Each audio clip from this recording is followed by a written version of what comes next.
The word that the Lord spake against Babylon and against the land of the Chaldeans by Jeremiah the prophet. Declare ye among the nations, and publish, and set up a standard, publish and conceal not. Say, Babylon is taken, Bel is confounded, Merodach is broken in pieces, her idols are confounded, her images are broken in pieces. For out of the north there cometh up a nation against her, which shall make her land desolate, and none shall dwell therein. They shall remove, they shall depart, both man and beast.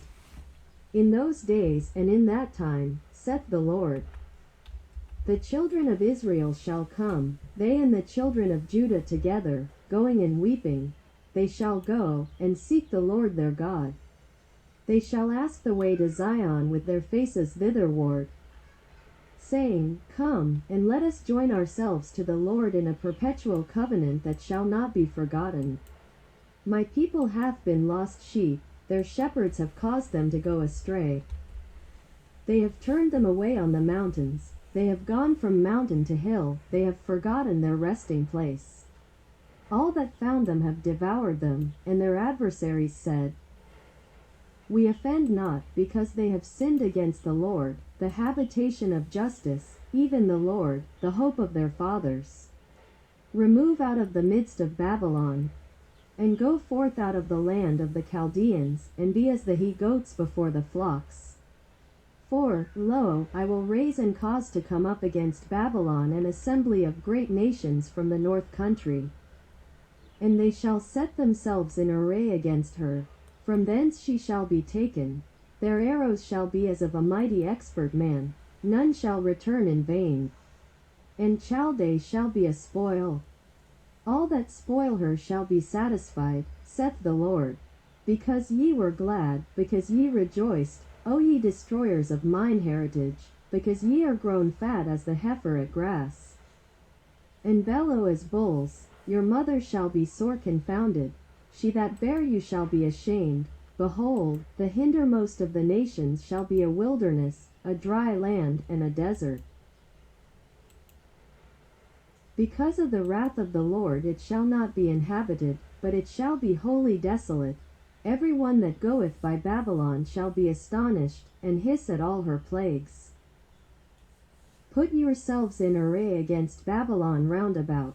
All ye that bend the bow, shoot at her, spare no arrows, for she hath sinned against the Lord.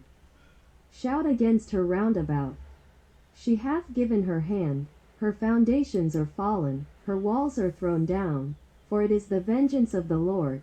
Take vengeance upon her, as she hath done, do unto her. Cut off the sower from Babylon, and him that handleth the sickle in the time of harvest. For fear of the oppressing sword they shall turn every one to his people, and they shall flee every one to his own land. Israel is a scattered sheep, the lions have driven him away. First the king of Assyria hath devoured him, and last this Nebuchadrezzar king of Babylon hath broken his bones. Therefore thus saith the Lord of hosts, the God of Israel, Behold, I will punish the king of Babylon and his land, as I have punished the king of Assyria, and I will bring Israel again to his habitation, and he shall feed on Carmel and Bashan, and his soul shall be satisfied upon Mount Ephraim and Gilead. In those days and in that time, saith the Lord, the iniquity of Israel shall be sought for, and there shall be none, and the sins of Judah, and they shall not be found. For I will pardon them whom I reserve. Go up against the land of Merathaim, even against it, and against the inhabitants of Pekod, waste and utterly destroy after them, saith the Lord. And do according to all that I have commanded thee. A sound of battle is in the land, and of great destruction. How is the hammer of the whole earth cut asunder and broken? How is Babylon become a desolation among the nations? I have laid a snare for thee, and thou art also taken, O Babylon, and thou wast not aware. Thou art found, and also caught. Because thou hast striven against the Lord hath opened his armory, and hath brought forth the weapons of his indignation. For this is the work of the Lord God of hosts in the land of the Chaldeans.